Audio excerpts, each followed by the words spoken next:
ചാപ്റ്ററിന്റെ പേര് ലൈംഗിക പ്രത്യുൽപാദനം സപുഷ്പികളിൽ, അതായത് sexual reproduction in flowering plants. സപുഷ്പി എന്ന് പറഞ്ഞാൽ എന്താണ്? പുഷ്പിക്കുന്നത് അല്ലെ. അപ്പോൾ ഫ്ലവറിംഗ് പ്ലാന്റ്സിലെ സെക്ഷുവൽ റീപ്രൊഡക്ഷൻ എങ്ങനെയാണ് എന്നാണ് ഈ ചാപ്റ്ററിൽ പറയുന്നത്. അപ്പൊ ആദ്യമായി തന്നെ പറയുന്നത് പൂവിനെ കുറിച്ചാണ്. പൂവ് എന്ന് പറയുമ്പോൾ പ്രധാനപ്പെട്ട ഒരു ടേമാണ് ഫ്ലോറികൾച്ചർ. എന്താണ് ഫ്ലോറികൾച്ചർ? പുഷ്പകൃഷിയെയാണ് ഫ്ലോറികൾച്ചർ എന്ന് പറയുന്നത്. ശാസ്ത്രീയമായ പുഷ്പകൃഷിയെ പറയുന്ന പേരാണ് ഫ്ലോറികൾച്ചർ. ഒരു സസ്യത്തിന്റെ ഏറ്റവും സൗന്ദര്യമുള്ള ഭാഗം ഏതാണ്? പൂവാണ് അല്ലെ. അപ്പോൾ ഇവിടെ ഒരു പൂവിന്റെ ഭാഗങ്ങളാണ് കൊടുത്തിരിക്കുന്നത്. വളരെ വളരെ ഈസി ആയിട്ടുള്ള കാര്യം. മുമ്പ് പഴയ ക്ലാസ്സുകളിലൊക്കെ, ചെറിയ ക്ലാസ്സുകളിലൊക്കെ നമ്മൾ പഠിച്ചിട്ടുള്ള കാര്യം തന്നെയാണ്, നമുക്ക് അറിയാവുന്ന കാര്യം തന്നെയാണ്. ഒന്ന് റിവൈസ് ചെയ്തു പോവാം. ഒരു പുഷ്പത്തിന്റെ ഏറ്റവും പുറമേയുള്ള ഭാഗം ദളങ്ങളാണ് ഏറ്റവും പുറമേ കാണുന്ന ആ ഭംഗിയുള്ള ഭാഗം. അതിവിടെ മഞ്ഞയായിട്ട് കാണിച്ചിരിക്കുന്നു. ദളങ്ങൾ കാണുന്നില്ലേ? അത് കഴിഞ്ഞ് അതിന്റെ ഉള്ളിലുള്ള ഭാഗങ്ങളെ പറ്റി നോക്കാം. അപ്പൊ ഏറ്റവും താഴെ നോക്കൂ, ഇവിടെ ചിത്രത്തിലെ ഏറ്റവും താഴെ നോക്കൂ, ഗ്രീൻ കളറിൽ ഒരു വീർത്തിരിക്കുന്ന ഭാഗം കാണുന്നില്ലേ? അതാണ് അണ്ഡാശയം. ഈ അണ്ഡാശയത്തിൽ നിന്ന് മുകളിലേക്ക് ഇങ്ങനെ ഫിലമെന്റ് പോലെയുള്ള ഒരു ഭാഗം കാണുന്നുണ്ടല്ലോ, അതാണ് ജനിതണ്ട് എന്ന് പറയുന്നത്. ഈ ജനിതണ്ടിന്റെ ഏറ്റവും മേലെയായിട്ട് കാണുന്ന ആ ഭാഗമാണ് പരാഗണ സ്ഥലം. അവിടെയാണ് പരാഗണം നടക്കുന്ന സ്ഥലം. ഈ അണ്ഡാശയം, ജനിതണ്ട്, പരാഗണ സ്ഥലം, ഇത് മൂന്നും ചേർന്നാണ് ജനി രൂപപ്പെടുന്നത്. ഇനി ഇവിടെ ഗ്രീൻ കളറിൽ കൊടുത്തിരിക്കുന്ന ഈ ഭാഗമാണ് വിതളം എന്ന് പറയുന്നത്. ഇവിടെ ഇങ്ങനെ മുകളിലേക്കായിട്ട് കുറച്ച് ഫിലമെന്റ്സ് കാണുന്നുണ്ടല്ലോ, അതിനെയാണ് തന്തുകം എന്ന് വിളിക്കുന്നത്. തന്തുകം, ഈ ഫിലമെന്റസ് ആയിട്ടുള്ള ഈ ഭാഗങ്ങളാണ് തന്തുകം എന്ന് പറയുന്നത്. ഈ തന്തുകത്തിന്റെ ഏറ്റവും മുകളിലുള്ള ഭാഗം ശ്രദ്ധിച്ചോ, അതാണ് കേസരം എന്ന് പറയുന്നത്. അപ്പൊ തന്തുകത്തിന്റെ മുകളിലായിട്ടാണ് കേസരം കാണപ്പെടുന്നത്. ഇനി ബീജസംയോഗത്തിന് മുൻപേയുള്ള സ്ട്രക്ചേഴ്സ്, അതായത് ഘടനകളും ഘട്ടങ്ങളുമാണ് നമ്മൾ നോക്കാൻ പോകുന്നത്. ഈ പൂക്കൾ ഇങ്ങനെ ഉണ്ടാവുന്നതിന് എത്രയോ മുൻപ് തന്നെ സസ്യങ്ങളില് അത് ഉണ്ടാവാനുള്ള ഒരുക്കങ്ങൾ നടക്കുന്നുണ്ട്. പുഷ്പ പ്രൈമോഡിയത്തിന്റെ വികാസത്തിലേക്ക് നയിക്കുന്ന ഒരുപാട് ഹോർമോൺ ചേഞ്ചുകൾ ചെടിയിൽ നടക്കുന്നുണ്ട്. അതുപോലെ തന്നെ സ്ട്രക്ചറൽ ആയിട്ടുള്ള ഒരുപാട് മാറ്റങ്ങളും നടക്കുന്നുണ്ട്. ഇതിന്റെ ഫലമായിട്ടാണ് പൂങ്കുലകൾ രൂപപ്പെടുന്നത്. അതായത് പൂമൊട്ടോട് കൂടിയിട്ട് ഇങ്ങനെ പൂങ്കുലകൾ ഇങ്ങനെ രൂപപ്പെട്ടു വരുന്നത്. എന്നിട്ട് ഈ പൂമൊട്ട് എന്താവുന്നു? പിന്നെ പൂക്കളായി മാറുന്നു. പൂക്കളിൽ കാണപ്പെടുന്ന ആൺലൈംഗിക അവയവമാണ് കേസരപുടം. പൂക്കളിലെ ആൺലൈംഗിക അവയവമാണ് കേസരപുടം. പെൺലൈംഗിക അവയവമാണ് ജനിപുടം എന്ന് പറയുന്നത്. കേസരപുടം കേസരങ്ങളെയും ജനിപുടം ജനിയെയും ഉൾക്കൊള്ളുന്നു. കേസരപുടത്തില് കേസരങ്ങളുണ്ട്, അതുപോലെ ജനിപുടത്തില് ജനിയുണ്ട്. ഇനി ഈ കേസരങ്ങളെ കുറിച്ച് നമുക്ക് കൂടുതലായിട്ട് നോക്കാം. കേസരം എന്താണ്? സ്റ്റേമൻ, കേസരം അഥവാ സ്റ്റേമൻ. ഈ കേസരത്തിന് ഒരു നീണ്ട തന്തു, ഇതാ കണ്ടില്ലേ, ഇങ്ങനെ ഒരു നീണ്ട തന്തു ഉണ്ട്. ഈ തന്തുവിനെയാണ് നമ്മൾ തന്തുകം അഥവാ ഫിലമെന്റ് എന്ന് പറയുന്നത്. കേസരത്തിന്റെ നീണ്ട തന്തുവിനെയാണ് തന്തുകം അഥവാ ഫിലമെന്റ് എന്ന് പറയുന്നത്. ഇതിന്റെ അഗ്രഭാഗത്ത് സാധാരണയായി 2 അറകളോടുകൂടിയ ഒരു ഭാഗം കാണുന്നുണ്ട്. ഈ കാണുന്നില്ലേ, ഇതാണ് ഈ 2 അറകളോടുകൂടിയ ഭാഗം. ഇതിനെയാണ് പരാഗി അഥവാ ആന്തർ എന്ന് പറയുന്നു. തന്തുകത്തിന്റെ അടിഭാഗം പൂവിന്റെ ദളവുമായോ അല്ലെങ്കിൽ പുഷ്പാസനവുമായോ ബന്ധിപ്പിച്ചിരിക്കും. ഇനി വ്യത്യസ്ത സസ്യങ്ങളാണെങ്കിൽ അവയിൽ ഈ കേസരങ്ങളുടെ എണ്ണം, അതിന്റെ നീളം ഇതൊക്കെ ഒരുപോലെ ആയിരിക്കുമോ? അല്ല, അത് വ്യത്യസ്തമായിരിക്കും. സപുഷ്പികളില് സാധാരണയായി 2 ലോബുകളുള്ള പരാഗിയാണ് കാണപ്പെടുന്നത്. 2 ലോബുകളുള്ള പരാഗിയാണ് സപുഷ്പികളിൽ കാണപ്പെടുന്നത്. ഓരോ ലോബിലും 2 അറകളുണ്ട്. തീക്ക, അറകളെയാണ് തീക്ക എന്ന് പറയുന്നത്. അപ്പൊ ഓരോ ലോബിലും 2 തീക്ക കാണപ്പെടുന്നു. ഇങ്ങനെ 2 എണ്ണം കാണപ്പെടുന്നത് കൊണ്ട് ഇതിനെ ഡൈതീക്കസ് എന്നാണ് പറയുന്നത്. ഡൈ എന്ന് പറഞ്ഞാൽ എന്താണ്? 2 എന്നല്ലേ. അപ്പൊ ഇതിനെ ഡൈതീക്കസ് എന്നാണ് പറയുന്നത്. ഈ അറകളെ വേർതിരിക്കുന്നത് പരാഗിയുടെ മധ്യത്തിലൂടെ ഇങ്ങനെ നീളത്തിൽ കാണുന്ന ഒരു വിടവാണ്.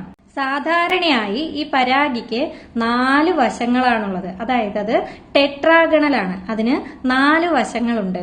പരാഗിക്ക് 4 വശങ്ങളുണ്ട്. അത് ടെട്രാഗണലാണ്. ഓരോ അറയുടെയും മൂലകളിലായി 2 വീതം രേണുപേടകങ്ങൾ കാണപ്പെടുന്നു.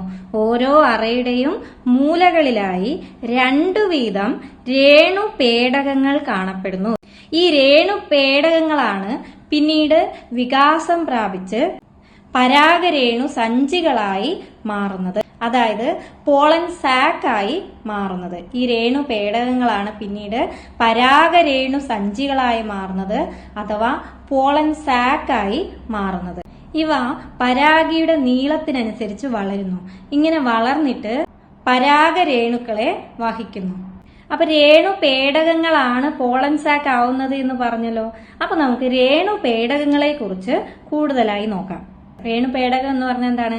മൈക്രോസ്പൊറാഞ്ചിയം, സ്ട്രക്ചർ ഓഫ് മൈക്രോസ്പൊറാഞ്ചിയം, അതാണ് നമ്മൾ ഇനി നോക്കാൻ പോകുന്നത്. ഓരോ മൈക്രോസ്പൊറാഞ്ചിയത്തിനും 4 പാളികളുള്ള ഭിത്തിയുണ്ട്. ഒന്നാമത്തേത് ഔട്ടർ എപ്പിഡെർമിസ്, രണ്ടാമത്തേത് എൻഡോതീഷ്യം, മൂന്നാമത്തേത് മിഡിൽ ലെയേഴ്സ് അതല്ലെങ്കിൽ മധ്യപാളി, മിഡിൽ ലെയേഴ്സ് അഥവാ മധ്യപാളി, നാലാമത്തേത് ടപ്പീറ്റം. ഇങ്ങനെ 4 പാളി ഭിത്തികളാണ് ഓരോ രേണുപേടകത്തിനും അല്ലെങ്കിൽ ഓരോ മൈക്രോസ്പൊറാഞ്ചിയത്തിനും ഉള്ളത്. ഇതില് പുറമേയുള്ള 3 പാളികളും പരാഗിയെ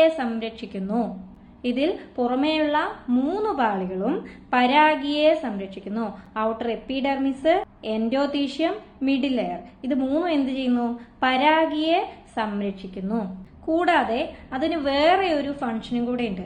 അതായത് ഈ പരാഗി പൊട്ടിയിട്ട് വേണമല്ലോ പരാഗരേണുക്കൾ സ്വതന്ത്രമാകുന്നത്. അതിനും കൂടി ഈ ലെയേഴ്സ് 3 സഹായിക്കുന്നുണ്ട്. ഏറ്റവും ഉള്ളിലുള്ള പാളിയാണ് ടപ്പീറ്റം. മൈക്രോസ്പൊറാഞ്ചിയത്തിന്റെ ഏറ്റവും ഉള്ളിലുള്ള പാളി ഏതാണ്? ടപ്പീറ്റം. ടപ്പീറ്റത്തിന്റെ ഫംഗ്ഷൻ എന്താണെന്നറിയോ? അത് വളരുന്ന പരാഗരേണുക്കൾക്ക് ആവശ്യമായിട്ടുള്ള പോഷണം നൽകുന്നു. അപ്പോൾ വളരുന്ന പരാഗരേണുക്കൾക്ക് ആവശ്യമുള്ള പോഷണം നൽകുന്നത് ആരാണ്? Tapetum layer. ഈ ടപ്പീറ്റത്തിലെ കോശങ്ങളിൽ എന്തെല്ലാമാണ് ഉണ്ടാവുക അറിയോ? അതിൽ നിറയെ കോശദ്രവ്യം ഉണ്ടായിരിക്കും. അതായത് സൈറ്റോപ്ലാസം ഉണ്ടായിരിക്കും. അതിൽ നിറയെ സൈറ്റോപ്ലാസം ഉണ്ടായിരിക്കും. ഒന്നിൽ കൂടുതൽ മർമ്മം ഉണ്ടാവും, ഒന്നിൽ കൂടുതൽ ന്യൂക്ലിയസും ഉണ്ടായിരിക്കും. ഈ കാണിച്ചിരിക്കുന്ന ചിത്രം പൂർണ്ണ വളർച്ച എത്താത്ത കേസരത്തിന്റെ ഒരു കുറുകെയുള്ള ഛേദമാണ്. ഇതിൽ നമുക്ക് കണക്റ്റീവ് ടിഷ്യൂ കാണാൻ പറ്റും. അതുപോലെ ഏറ്റവും പുറമെയുള്ള ഉപരിവൃതി കൊടുത്തിട്ടുണ്ട്, എൻഡോതീഷ്യം കൊടുത്തിട്ടുണ്ട്, മിഡിൽ ലെയർ കൊടുത്തിട്ടുണ്ട്, ടപ്പീറ്റം കൊടുത്തിട്ടുണ്ട്. കണ്ടല്ലോ. ഈ രണ്ടാമത് കൊടുത്തിരിക്കുന്ന പിക്ചർ, ഈ ബി എന്ന് പറയുന്ന പിക്ചർ, ഒരു രേണുപേടകത്തിന്റെ ഭിത്തിയില്, ആ രേണുപേടകത്തിന്റെ വാളില്, അതിലെ എല്ലാ പാളികളും ഉൾപ്പെടുന്ന വലുതാക്കിയിട്ടുള്ള ഒരു ചിത്രമാണ്. ഇതിൽ ആ 4 ലെയേഴ്സും, ആ 4 പാളികൾ നമ്മൾ പറഞ്ഞില്ലേ, ആ 4 പാളികളും കാണാൻ പറ്റും. അതായത് കണ്ടോ, ഉപരിവൃതി ഏറ്റവും പുറമെയായിട്ട് ഇതായി കാണുന്നത് ഉപരിവൃതി കണ്ടില്ലേ. പിന്നെ എൻഡോതീഷ്യം, അതിന്റെ താഴെ എൻഡോതീഷ്യം, അതിന്റെ താഴെയായിട്ട് ഇതാ മധ്യപാളികൾ കൊടുത്തിട്ടുണ്ട്, ഇവിടെ വലുതാക്കി കൊടുത്തിട്ടുണ്ട്. അതിന്റെ ഏറ്റവും ഉള്ളിൽ കണ്ടോ റെഡ് ആയിട്ട് രേണുമാതൃകോശങ്ങൾ, അതാണ് രേണുമാതൃകോശങ്ങൾ. ഈ ലാസ്റ്റ് കൊടുത്തിരിക്കുന്ന ചിത്രം, അതായത് സിയിൽ കൊടുത്തിരിക്കുന്നത് പരാഗരേണുക്കൾ സ്വതന്ത്രമാക്കിയ പൂർണ്ണ വളർച്ചയെത്തിയ പരാഗിയാണ്. അതായത് ഈ പരാഗിയിൽ നിന്ന് പരാഗരേണുക്കൾ പുറത്തേക്ക് പോകുന്നത് കാണുന്നുണ്ടല്ലോ. ഈ ഗ്രീൻ കളറിൽ പരാഗി ഇത് പൊട്ടിക്കഴിഞ്ഞ് ഇതിൽ നിന്ന് പരാഗരേണുക്കൾ ഇതാ പുറത്തേക്ക് ഇങ്ങനെ പോകുന്നത് ഇതിൽ കാണിച്ചിട്ടുണ്ട്. മനസ്സിലായില്ലേ? ഈ പരാഗിയുടെ വളർച്ചയുടെ ആദ്യഘട്ടത്തിലെ ഓരോ രേണുപേടകത്തിന്റെയും മധ്യഭാഗത്തായിട്ട് അടുത്തടുത്തായി സമാന കോശങ്ങൾ, അതായത് ഹോമോജീനസ് സെൽസ് ഉണ്ടായിരിക്കും. എന്താ പറഞ്ഞത്? ഈ പരാഗിയുടെ വളർച്ചയുടെ ആദ്യഘട്ടത്തില് അടുത്തടുത്തായി സ്ഥിതി ചെയ്യുന്ന ഹോമോജീനസ് കോശങ്ങൾ, സമാന രീതിയിലുള്ള കോശങ്ങൾ ഉണ്ടായിരിക്കും. ഇതിനെയാണ് സ്പോറോജീനസ് ടിഷ്യൂ എന്ന് പറയുന്നത്, അല്ലെങ്കിൽ രേണുജന്യ കലകൾ അഥവാ സ്പോറോജീനസ് ടിഷ്യൂ എന്നാണ് ഇതിനെ വിളിക്കുന്നത്. ഈ സ്പോറോജീനസ് ടിഷ്യൂയിൽ നിന്ന് എങ്ങനെയാണ് പരാഗരേണുക്കൾ രൂപീകരിക്കപ്പെടുന്നത് എന്നാണ് ഇനി നമുക്ക് പഠിക്കേണ്ടത്. ഇങ്ങനെ ഈ പരാഗരേണുക്കൾ രൂപീകരിക്കപ്പെടുന്ന ആ ഒരു പ്രോസസ് ഉണ്ടല്ലോ, പ്രക്രിയ, അതിനെയാണ് മൈക്രോസ്പോറോജെനസിസ് എന്ന് പറയുന്നത്. പരാഗരേണുക്കൾ രൂപീകരിക്കപ്പെടുന്ന ഈ ഒരു പ്രോസസ്, ഈ ഒരു പ്രക്രിയയാണ് മൈക്രോസ്പോറോജെനസിസ് എന്ന് പറയുന്നത്. അപ്പൊ അതിനെക്കുറിച്ച് നമുക്ക് നോക്കാം. പരാഗി ഇങ്ങനെ വളർന്നു വരുമ്പോൾ അതിൽ രേണുജന്യ കലകളുണ്ട് എന്ന് പറഞ്ഞല്ലോ. ഈ രേണുജന്യ കലകളിലെ സെൽസിന്, കോശങ്ങൾക്ക് മിയോസിസ് സംഭവിക്കുന്നു, അതായത് ഊനഭംഗം സംഭവിക്കുന്നു. ഇങ്ങനെ ഊനഭംഗം സംഭവിച്ചുണ്ടാകുന്നത് മൈക്രോസ്പോർ ടെട്രാഡാണ്. രേണുജന്യ കല അഥവാ സ്പോറോജിനസ് ടിഷ്യൂയിലെ ഓരോ കോശത്തിനും മൈക്രോസ്പോർ ടെട്രാഡിനെ ഉണ്ടാക്കാനുള്ള കഴിവുണ്ട്. എന്താ പറഞ്ഞത്? ഈ സ്പോറോജീനസ് ടിഷ്യൂവിലെ ഓരോ സെല്ലിനും ഇങ്ങനെ മൈക്രോസ്പോർ ടെട്രാഡിനെ ഉണ്ടാക്കാനുള്ള കഴിവുണ്ട്. അതുകൊണ്ട് തന്നെ ആ ഓരോ കോശവും രേണു മാതൃകോശമായി പ്രവർത്തിക്കുന്നു. ഈ ഓരോ കോശവും രേണു മാതൃകോശമായി പ്രവർത്തിക്കുന്നു.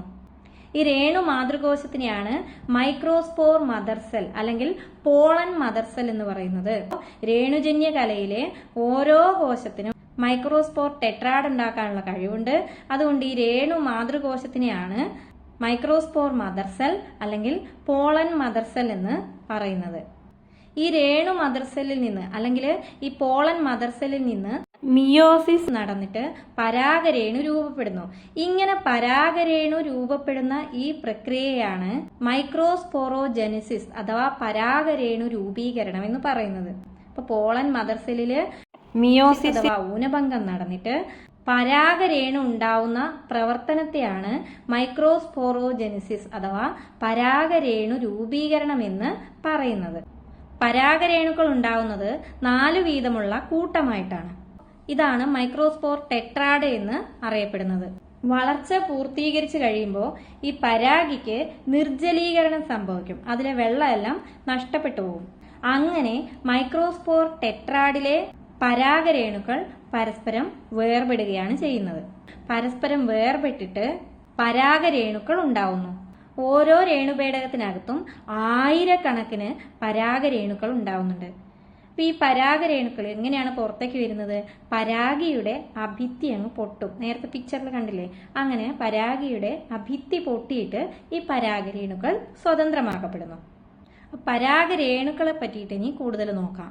പരാഗരേണുക്കൾ എന്ന് പറഞ്ഞാല് അത് ആൺ ഗമിറ്റോഫൈറ്റ്, മെയിൽ ഗമിറ്റോഫൈറ്റിനെയാണ് പ്രതിനിധാനം ചെയ്യുന്നത്. ഇവിടെ പരാഗരേണു ടെട്രാഡിന്റെ വലുതാക്കിയിട്ടുള്ള ചിത്രം കൊടുത്തിട്ടുണ്ട്. ചിത്രം കണ്ടല്ലോ. ഇവിടെ എന്താണ്, ഏത് ആകൃതിയിലാണ് കാണുന്നത്? ഗോളാകൃതിയിലല്ലേ കാണുന്നത്. അപ്പൊ പരാഗരേണുക്കൾ പൊതുവെ ഗോളാകൃതിയിലാണ് കാണപ്പെടുന്നത്. ഇതിന് സാധാരണയായിട്ട് ഒരു 25 മുതൽ 50 മൈക്രോമീറ്റർ വരെ വ്യാസം അഥവാ ഡയമീറ്റർ ഉണ്ട്. ഇതിന് സാധാരണയായിട്ട് 25 മുതൽ 50 മൈക്രോമീറ്റർ വരെയാണ് ഇതിന്റെ ഡയമീറ്റർ എന്ന് പറയുന്നത്. പരാഗരേണുക്കളെ ആവരണം ചെയ്തുകൊണ്ട് 2 പാളികളുള്ള, അതായത് ഇരട്ട പാളികളുള്ള ഒരു ഭിത്തി ഉണ്ടായിരിക്കും. പരാഗരേണുക്കളെ ആവരണം ചെയ്തുകൊണ്ട് ഇരട്ട പാളികളുള്ള ഭിത്തി ഉണ്ടായിരിക്കും. ഔട്ടർ എക്സൈനും ഇന്നർ ഇന്റൈനും. പുറമേയുള്ള പാളി എക്സൈനും ഉള്ളിലുള്ള പാളി ഇന്റൈനുമാണ്. എക്സൈൻ എന്ന് പറഞ്ഞാല് കട്ടി കൂടിയ പാളിയാണ് എക്സൈൻ. അപ്പോൾ പരാഗരേണുവിന്റെ ഏറ്റവും പുറമേയുള്ള കട്ടി കൂടിയ പാളിയാണ് എക്സൈൻ എന്ന് പറയുന്നത്. എക്സൈൻ നിർമ്മിച്ചിരിക്കുന്ന പദാർത്ഥം വളരെ ഇമ്പോർട്ടന്റ് ആണ്. എക്സൈൻ നിർമ്മിച്ചിരിക്കുന്ന പദാർത്ഥത്തിന്റെ പേരാണ് സ്പോറോപോളിനിൻ. എക്സൈൻ നിർമ്മിച്ചിരിക്കുന്ന പദാർത്ഥത്തിന്റെ പേരാണ് സ്പോറോപോളിനിൻ എന്ന് പറയുന്നത്. ഈ സ്പോറോപോളിനിന്റെ പ്രത്യേകത എന്താണെന്ന് വെച്ചാല് ഇന്ന് ലഭ്യമായതിൽ വെച്ചിട്ട് ഏറ്റവും കട്ടി കൂടിയ ജീവപദാർത്ഥമാണ് സ്പോറോപോളിനിൻ. ഇതിനെ ശിഥിലമാക്കാൻ ശേഷിയുള്ള ഒരു രാസാഗ്നിയെയും ഇന്നുവരെ കണ്ടുപിടിച്ചിട്ടില്ല. ഈ സ്പോറോപോളിനിന് വീര്യം കൂടിയ ആസിഡുകളെയും അതുപോലെ തന്നെ ആൽക്കലികളെയും ഒക്കെ തന്നെ റെസിസ്റ്റ് ചെയ്യാനുള്ള, പ്രതിരോധിക്കാനുള്ള കഴിവുണ്ട്. ഇതിനെ ശിഥിലമാക്കാനുള്ള അല്ലെങ്കിൽ ഇതിനെ ബ്രേക്ക് ഡൗൺ ചെയ്യാനുള്ള ഒരു രാസാഗ്നിയും ഒരു എൻസൈമും ഇന്നുവരെ കണ്ടുപിടിച്ചിട്ടില്ല. ഈ പരാഗരേണുവിന്റെ ഔട്ടർ ലെയർ അഥവാ എക്സൈനിൽ സ്പോറോപോളിനിൻ കാണപ്പെടാത്ത ഭാഗത്ത് ചെറിയ ചെറിയ സുഷിരങ്ങൾ അല്ലെങ്കിൽ പോർസ് കാണപ്പെടുന്നു. ഇതിനെയാണ് ജേം പോറുകൾ അഥവാ ജേം പോർസ് എന്ന് പറയുന്നത്. സ്പോറോപോളിനിൻ ഇല്ലാത്ത ഭാഗത്ത്, അതായത് എക്സൈനിന്റെ സ്പോറോപോളിനിൻ ഇല്ലാത്ത ഭാഗത്ത് കാണപ്പെടുന്ന ചെറിയ ചെറിയ സുഷിരങ്ങളുണ്ടല്ലോ, അതിനെയാണ് ജേം പോറുകൾ എന്ന് വിളിക്കുന്നത്. പരാഗരേണുക്കളെ ഫോസിലുകളായിട്ട് നിലനിർത്താൻ സഹായിക്കുന്നത് പോറോപോളിനാണ്. അതായത് ഒരുപാട് നാള് നശിച്ചു പോവാതെ പരാഗരേണുക്കൾക്ക് നിലനിൽക്കാൻ വേണ്ടി പറ്റും. ഇങ്ങനെ ഫോസിലുകളായിട്ട് കാലാകാലങ്ങളായിട്ട് നിലനിൽക്കാൻ വേണ്ടി ഈ പരാഗരേണുക്കൾ സഹായിക്കുന്നത് ഈ സ്പോറോപോളിനിൻ എന്ന് പറയുന്ന ഈ പദാർത്ഥമാണ്.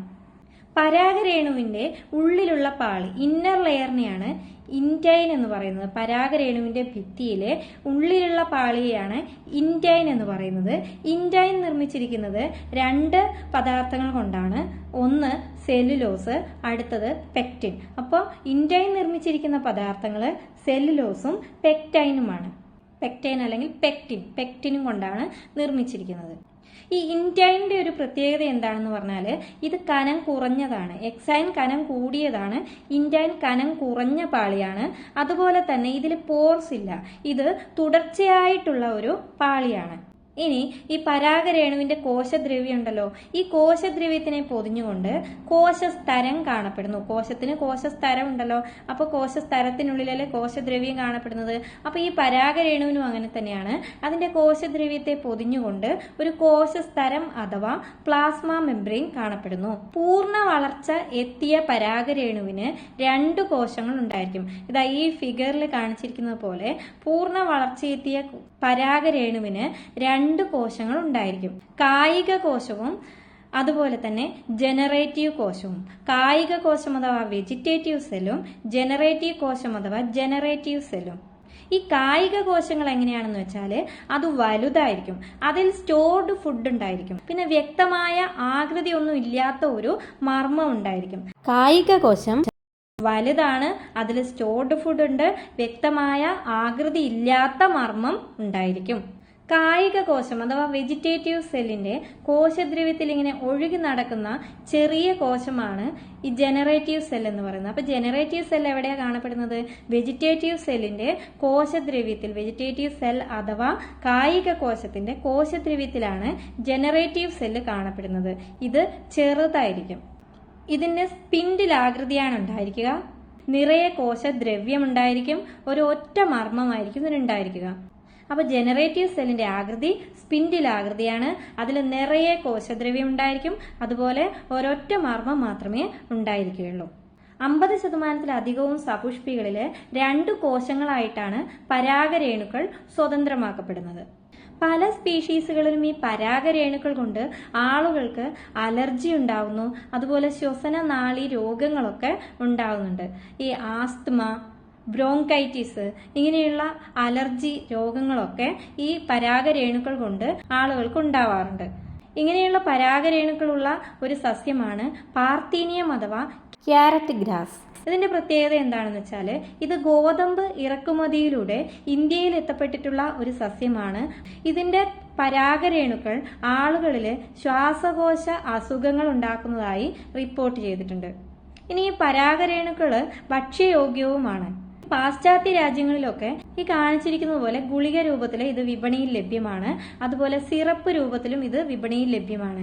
ഇത് ഈ കായിക താരങ്ങൾ, അതുപോലെ പന്തയ കുതിരകൾ, ഇവരുടെയൊക്കെ കായിക ശേഷി വർദ്ധിപ്പിക്കാൻ വേണ്ടിയിട്ട് നല്ലതാണ് എന്നാണ് പറയപ്പെടുന്നത്. ഈ പരാഗരേണുക്കൾ ഇങ്ങനെ പരാഗയിൽ നിന്ന് സ്വതന്ത്രമാക്കപ്പെട്ട് കഴിഞ്ഞാൽ അത് പരാഗണ സ്ഥലത്ത് വന്നു പതിക്കണം, എന്നാൽ മാത്രമേ ബീജസംയോഗം അഥവാ ഫെർട്ടിലൈസേഷൻ നടക്കുകയുള്ളൂ. പരാഗരേണുക്കൾ അവയുടെ വയബിലിറ്റി അഥവാ ജീവക്ഷമത നഷ്ടപ്പെടുന്നതിന് മുൻപ് തന്നെ ഈ പരാഗണ സ്ഥലത്ത് വന്ന് പതിക്കേണ്ടതുണ്ട്. എത്ര കാലമാണ് ഇതിന്റെ വയബിലിറ്റി അല്ലെങ്കിൽ ജീവക്ഷമത എന്നുള്ളത് ഒരു പരിധിവരെ താപം, ഈർപ്പം എന്നിവയുമായി ബന്ധപ്പെട്ടിരിക്കുന്നു. നെല്ല്, ഗോതമ്പ് മുതലായിട്ടുള്ള ധാന്യവിളകളിലൊക്കെ ഇവയുടെ ജീവക്ഷമത എന്ന് പറയുന്നത് പരാഗയിൽ നിന്നും വേർപെട്ട് കഴിഞ്ഞ് 30 മിനിറ്റ് വരെ, അതായത് അരമണിക്കൂർ വരെ നിലനിൽക്കുന്നുണ്ട്. എന്നാൽ റോസേസിയെ, ലെഗുമിനേസിയെ, സൊളനേസിയെ തുടങ്ങിയ ഫാമിലീസിലൊക്കെ പരാഗരേണുക്കളുടെ ജീവക്ഷമത മാസങ്ങളോളം നിലനിൽക്കുന്നുണ്ട്. ഏതിലൊക്കെയാണ്? റോസേസിയെ, ലെഗുമിനേസിയെ, സൊളനേസിയെ തുടങ്ങിയ സസ്യകുടുംബങ്ങളിൽ പരാഗരേണുക്കളുടെ വയബിലിറ്റി അഥവാ ജീവക്ഷമത മാസങ്ങളോളം നിലനിൽക്കുന്നുണ്ട്. ഒരുപാട് സ്പീഷീസുകളുടെ പരാഗരേണുക്കളെ നമുക്ക് ദ്രവ നൈട്രജനിൽ സൂക്ഷിച്ചു വെക്കാൻ പറ്റും. ഇങ്ങനെ വർഷങ്ങളോളം സൂക്ഷിച്ചു വെക്കാൻ പറ്റും. അതായത് അതിന്റെ ടെമ്പറേച്ചർ എന്ന് പറയുന്നത് -196 ഡിഗ്രി സെൽഷ്യസ്. അത് ടെക്സ്റ്റ് ബുക്കിൽ കൃത്യമായിട്ട് കൊടുത്തിട്ടുണ്ട്. -196 -196 ഡിഗ്രി സെൽഷ്യസ് ദ്രവ നൈട്രജനിലാണ് നമ്മൾ ഈ പരാഗരേണുക്കളെ അല്ലെങ്കിൽ ബീജങ്ങളെ സൂക്ഷിച്ചു വെക്കുന്നത്. ഇങ്ങനെ വർഷങ്ങളോളം നമുക്ക് സൂക്ഷിച്ചു വെക്കാനായിട്ട് സാധിക്കും. ഇങ്ങനെ സൂക്ഷിച്ചു വെക്കുന്നതുകൊണ്ടുള്ള ഉപയോഗം എന്താണ്? നമുക്ക് ഈ വിത്ത് ബാങ്കുകളെ പോലെ തന്നെ ഇതിനെ പരാഗരേണു ബാങ്കുകളായിട്ട് ഉപയോഗിക്കാൻ വേണ്ടി പറ്റും. ഇനി നമുക്ക് ജനിയെ കുറിച്ചാണ് നോക്കാനുള്ളത്. അത് നമുക്ക് അടുത്ത വീഡിയോയിൽ നോക്കാം. ഇത്രയുമാണ് ഈ ഒരു ക്ലാസ്സിൽ ഉൾപ്പെടുത്തിയിട്ടുള്ളത്. ഈ ക്ലാസ് നിങ്ങൾക്ക് ഇഷ്ടപ്പെട്ടു എന്ന് കരുതുന്നു. അപ്പോൾ ലൈക്ക് ചെയ്യുക, ഷെയർ ചെയ്യുക. ചാനൽ ഇതുവരെ സബ്സ്ക്രൈബ് ചെയ്യാത്തവരാണെങ്കിൽ മടിച്ചു നിൽക്കാതെ സബ്സ്ക്രൈബ് ചെയ്യുക. ഇതിൻ്റെ ബാക്കി പോർഷൻസ് നമുക്ക് നെക്സ്റ്റ് വീഡിയോയിൽ നോക്കാം. ബൈ.